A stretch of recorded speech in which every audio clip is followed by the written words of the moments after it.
Audio Jungle.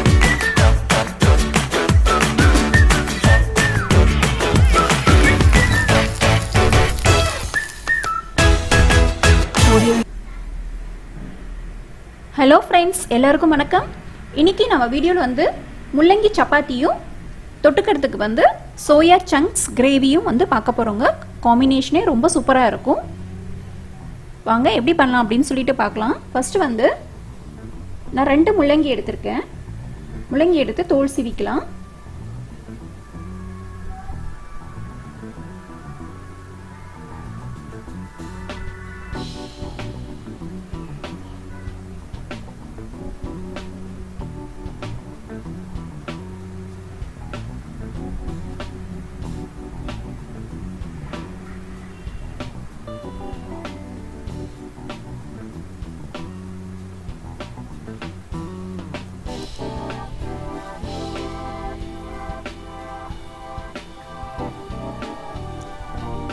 தோல் சீவிட்டு wash பண்ணிட்டு இந்த மாதிரி துருவி எடுத்துக்கலாங்க.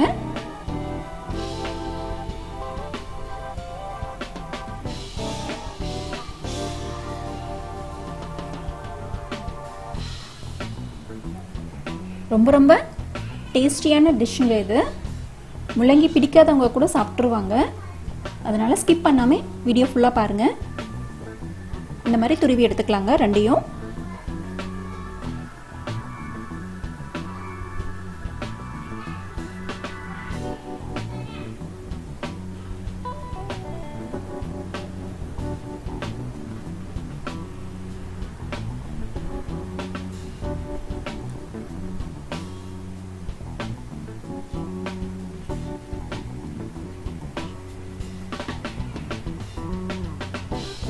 இப்போ சீவி எடுத்துட்டு அதில் வந்து ஒரு 1/4 டேபிள் ஸ்பூன் அளவுக்கு உப்பு போட்டுக்கோங்க.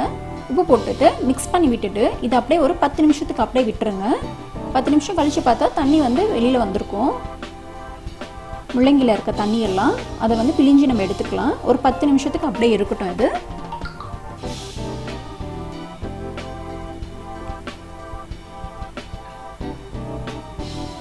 பாருங்கள், 10 நிமிஷம் கழிஞ்சு பாருங்க தண்ணியெல்லாம் வந்துடுச்சு நமக்கு தனியாக. இப்போ இதை வந்து கையிலேயே எடுத்து நல்லா வந்து பிழிஞ்சு எடுத்துக்கலாம். நமக்கு தண்ணி தேவையில்லைங்க. இந்த மாதிரி நல்லா பிழிஞ்சு தனியாக எடுத்து வச்சுக்கோங்க.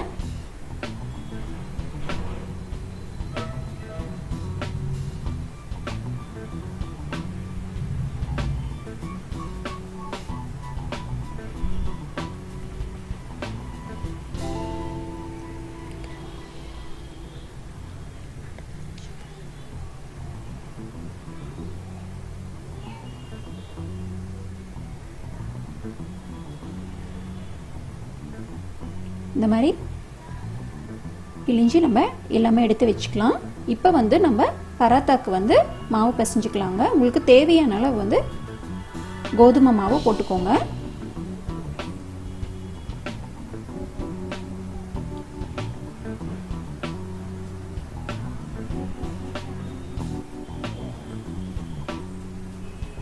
இப்போ இதில் வந்து தேவையான அளவு உப்பு போட்டுக்கோங்க.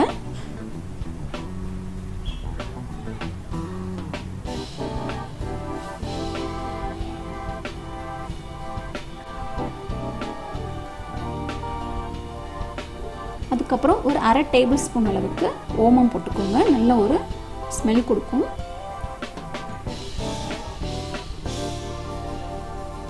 இப்போ இதில் வந்து கொஞ்சம் கொஞ்சமாக தண்ணி விட்டு மிக்ஸ் பண்ணிக்கோங்க.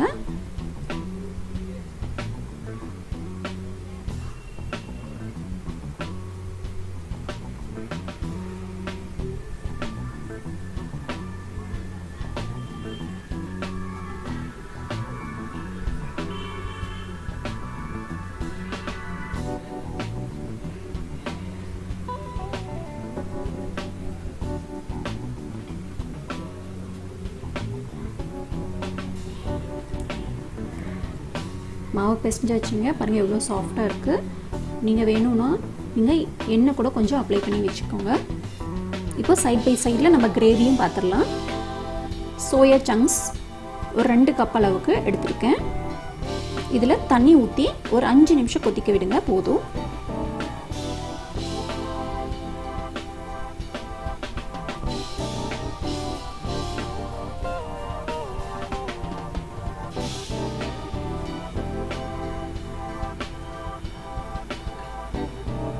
பாருங்கள், இந்த மாதிரி நுரை வந்ததும் ஆஃப் பண்ணிவிடுங்க. போதும். இப்போயே பாருங்கள் நல்லா டபுள் ஆகிடுச்சு சோயாலாம். இப்போ இதே எடுத்து நம்ம ஒரு கோல்டு வாட்டரில் வந்து போட்டுடலாம்.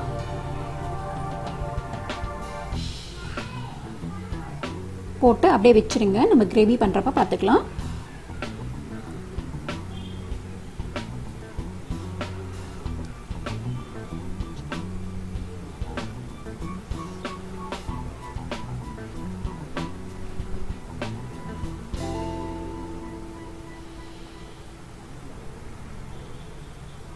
இந்த மாதிரி தண்ணி பிழிஞ்சு எடுத்து வச்சுருங்க. கோல்டு வாட்டரில் போட்டதும் சூடாக இருந்துச்சு அப்படின்னா கொஞ்ச நேரம் 5 மினிட்ஸ் அப்படியே விட்டுட்டு அதுக்கப்புறம் பிழிஞ்சு எடுத்து வச்சுக்கோங்க. இப்போ வந்து நம்ம ஸ்டஃபிங்க்கு ரெடி பண்ணிக்கலாம். சப்பாத்திக்கு அதுக்கு ஒரு 2 டேபிள் ஸ்பூன் எண்ணெய் விட்டுக்கோங்க. அதுக்கப்புறம் ஒரு 1/2 டேபிள் ஸ்பூன் அளவுக்கு சீரகம் போட்டுக்கோங்க.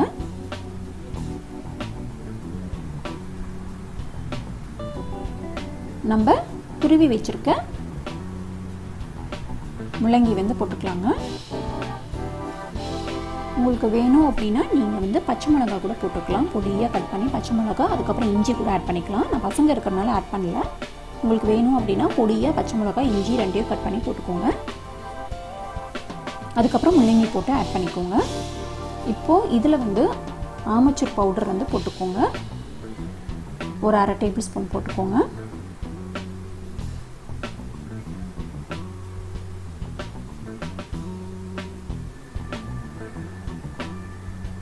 அதுக்கப்புறம் சில்லி பவுடர் ஒரு 1/2 டேபிள் ஸ்பூன் போட்டுக்கோங்க.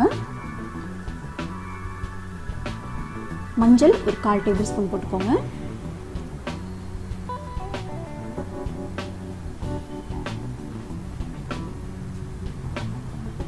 இப்போ இது வந்து நம்ம நல்லா மிக்ஸ் பண்ணிக்கலாம். ஒரு 5 மினிட்ஸ்க்கு இருந்தால் போதுங்க. ரொம்ப நேரம் தேவையில்லை. உப்பு வந்து தேவை அப்படின்னா போட்டுக்கோங்க. ஏற்கனவே நம்ம தண்ணியில் உப்பு போட்டோம். அதில் முள்ளங்கியில் டேஸ்ட் பண்ணி பாருங்கள். உப்பு பத்தலை அப்படின்னு நீங்கள் கொஞ்சம் போட்டுக்கோங்க.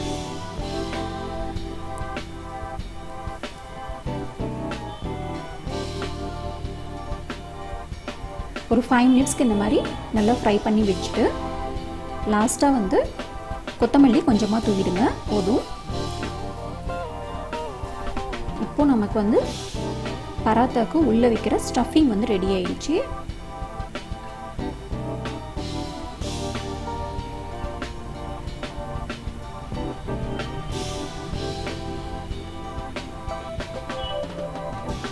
இது அப்படியே சைடில் எடுத்து வச்சுடுங்க, ஆறட்டும். இப்போ வந்து நம்ம கிரேவி பார்த்துடலாங்க. கிரேவிக்கு வந்து ஒரு பேன் வச்சுட்டு அதில் வந்து ஒரு 2 டேபிள் ஸ்பூன் அளவுக்கு எண்ணெய் விட்டுக்கோங்க.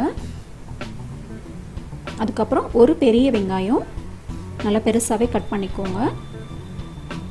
அரைக்க தான் போகிறோம். கொஞ்சம் லைட்டாக ஃப்ரை பண்ணிக்கோங்க, ரொம்ப தேவையில்லை.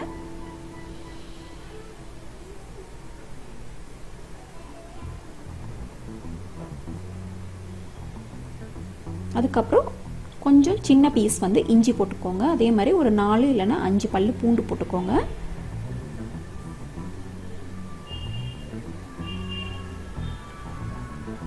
அதுக்கப்புறம் தக்காளி வந்து 3 இல்லைன்னா 4 போட்டுக்கோங்க கட் பண்ணி. அதுக்கப்புறம் முந்திரி வந்து ஒரு 4 இல்லைன்னா 5 போட்டுக்கோங்க. இதெல்லாமே வந்து லைட்டாக ஃப்ரை பண்ணிக்கோங்க. கொஞ்சம் சீக்கிரம் ஆகிடும் கிரேவி வந்து. பாருங்கள், இந்த மாதிரி கொஞ்சம் கலர் சேஞ்ச் ஆனதும் ஒரு 5 மினிட்ஸ்லேயே இந்த மாதிரி ஆகிடும். அதுக்கப்புறம் அதை எடுத்து நம்ம மிக்சியில் போட்டு அரைச்சிக்கலாங்க சூடாறினதும். இப்போ அதே பேனில் வந்து ஒரு 2 டேபிள் ஸ்பூன் அளவுக்கு எண்ணெய் விட்டுட்டு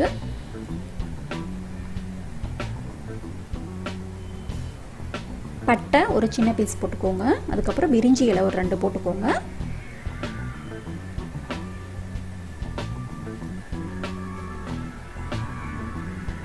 சீரகம் ஒரு 1/2 டேபிள் ஸ்பூன் போட்டுக்கோங்க.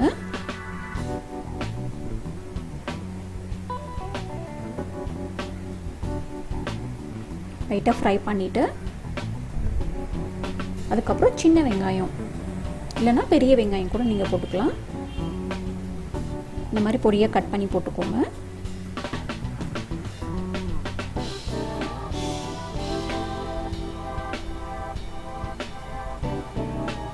இப்போ நம்ம அரைச்சி வச்சுருக்க வெங்காயம் தக்காளி பேஸ்ட்டை வந்து போட்டுக்கலாங்க. உங்களுக்கு எவ்வளோ திக்னஸ் கன்சிஸ்டன்சி வேணுமோ அதுக்கு தகுந்த மாதிரி தண்ணி ஊற்றிக்கோங்க.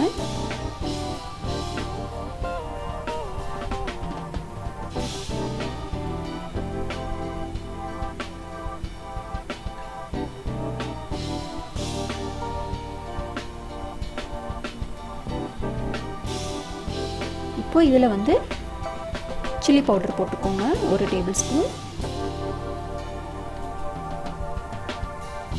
கரம் மசாலா ஒரு 1/2 டேபிள் ஸ்பூன் போட்டுக்கோங்க.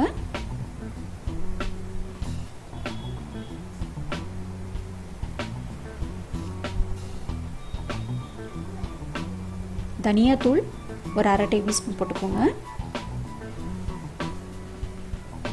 மஞ்சத்தூள் ஒரு 1/4 டேபிள் ஸ்பூன் போட்டுக்கோங்க.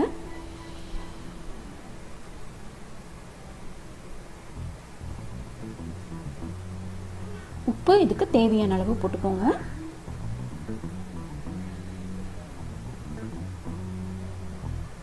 இப்போ இதெல்லாம் மிக்ஸ் பண்ணிவிட்டு கொஞ்ச நேரம் நல்லா கொதிக்க விடுங்க. அந்த வெங்காயம் தக்காளி பச்சை ஸ்மெல், இஞ்சி பூண்டு பச்சை ஸ்மெல், அதே மாதிரி இப்போ போட்ட மசாலா ஐட்டம் பச்சை ஸ்மெல் எல்லாமே போகட்டும். அது வரைக்கும் அது கொதிச்சுட்டு இருக்கட்டும் தனியாக. பாருங்க கொஞ்சம் கொதிச்சிருச்சு. இப்போ வந்து இதில் வந்து ஒரு 3 டேபிள் ஸ்பூன் அளவுக்கு தயிர் ஊற்றிக்கோங்க. ஸ்மெல் போனதும்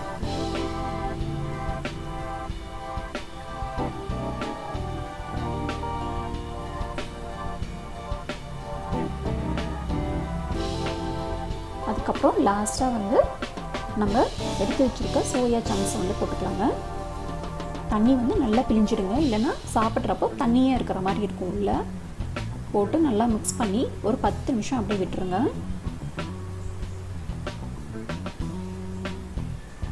ரொம்ப திக்காக இருக்கிற மாதிரி இருந்துச்சுன்னா தண்ணி கொஞ்சம் ஊற்றிக்கோங்க.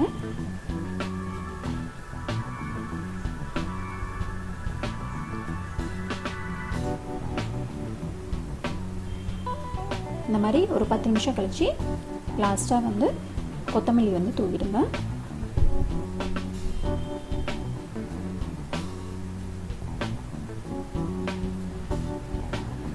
அவ்வளோதாங்க, கிரேவி வந்து நமக்கு ரெடி ஆகிடுச்சு.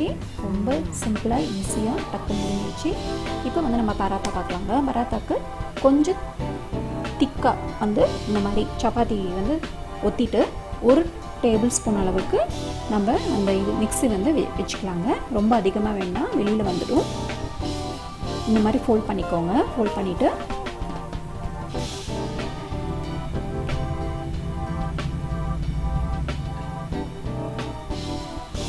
மாவு அப்ளை பண்ணிவிட்டு இந்த மாதிரி லைட்டாக ஊற்றிடுங்க. ரொம்ப ப்ரெஸ் பண்ண வேண்டாம், வெளியில் வந்துடும். கொஞ்சம் திக்காக தாங்க இருக்கும், தின்னாக வராது, உள்ள ஸ்டஃபிங் இருக்கிறதுனால. உங்களுக்கு தேவையான ஷேப்பில் வந்து நீங்கள் ஊற்றிக்கோங்க. ரவுண்டாகவும் ஊற்றலாம், இல்லைன்னா ஸ்கொயராக கூட ஊற்றலாம். பாருங்கள், இந்த மாதிரி உள்ள ஸ்டஃபிங் வச்சுட்டு ஃபோல்ட் பண்ணிவிட்டு அப்படியே திருப்பி போட்டு மாவு தொட்டுட்டு ஊற்றிடுங்க.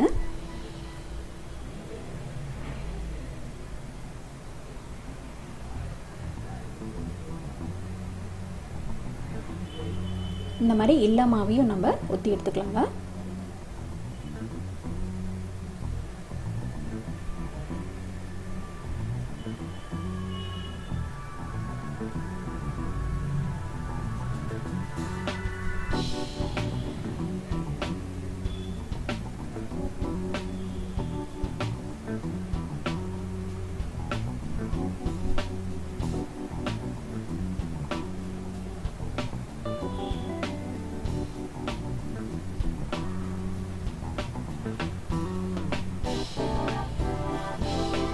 இப்போது நம்ம தவா ஹீட் பண்ணி ஃப்ரை பண்ணி எடுத்துடலாங்க சப்பாத்தியை.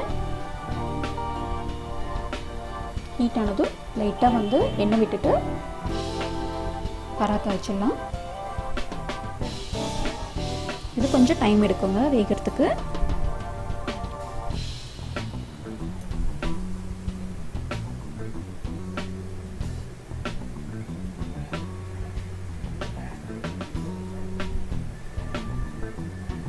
இந்த மாதிரி மேலே வந்து ஆயில் அப்ளை பண்ணிக்கோங்க.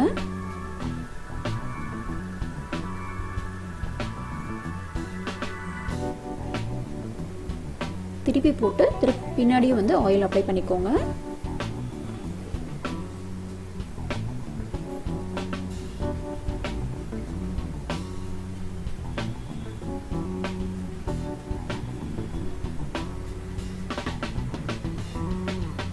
இப்போ விற்கிற விலைவாசிக்கு முள்ளங்கி மட்டும்தாங்க ரொம்ப சீப்பாக இருக்குது.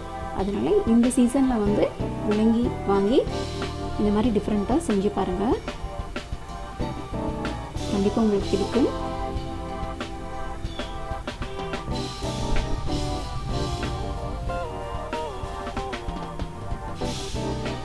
அந்த சுவையான முள்ளங்கி பராத்தா வந்து ரெடி ஆயிடுச்சு.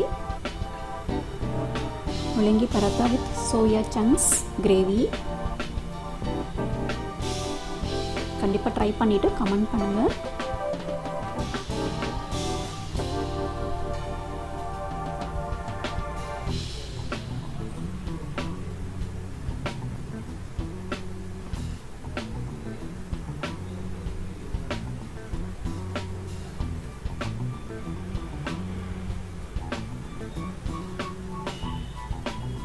இந்த வீடியோ உங்களுக்கு பிடிச்சிருந்தது அப்படின்னா லைக் பண்ணுங்கள், ஷேர் பண்ணுங்கள், மறக்காமல் கமெண்ட் பண்ணுங்கள், சப்ஸ்கிரைப் பண்ணுங்கள்.